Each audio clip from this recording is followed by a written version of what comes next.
নমস্কার, @joys cooking এ সকলকে স্বাগত। আজ বানাবো চিংড়ি মাছ দিয়ে মোচার ঘন্ট। মোচায় প্রচুর পরিমাণে ফাইবার ও আয়রন থাকে, তাই এটি ম্যালেরিয়া, ডায়াবেটিস ইত্যাদি রোগের প্রতিষেধক হিসেবেও কাজ করে। মোচার ঘন্ট বানানোর জন্য আমার লাগছে একটি গোটা মোচা। মোচার ভেতরের শক্ত অংশ ও প্লাস্টিকের মতো ফুলগুলো ফেলে দিয়ে ভালো করে ধুয়ে কুচি করে কেটে নিয়েছি।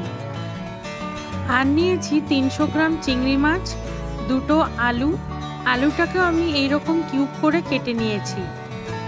লবণ, হলুদ, ধনে গুঁড়ো, সর্ষের তেল, পেঁয়াজ কুচি, শুকনো লঙ্কা, আদা কুচি ও 4 থেকে 5টি কাঁচা লঙ্কা। কড়াইয়ে 3 থেকে 4 টেবিল স্পুন সর্ষের তেল দিয়ে লবণ হলুদ মাখিয়ে চিংড়ি মাছগুলো ভেজে নিয়েছি।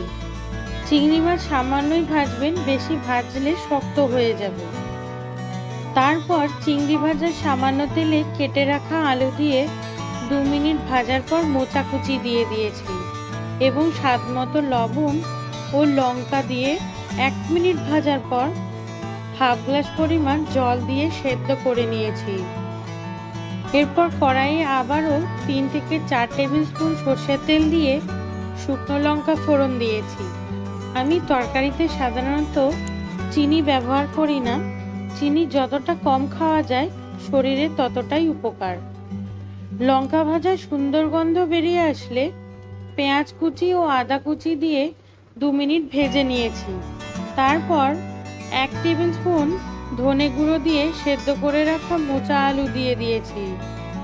2 মিনিট রান্না করার পর ভেজে রাখা চিংড়ি মাছ দিয়ে সামান্য জল দিয়ে দিয়েছি এবং 5 মিনিটের জন্য ভালো করে শুকনো করে রান্না করে নিয়েছি।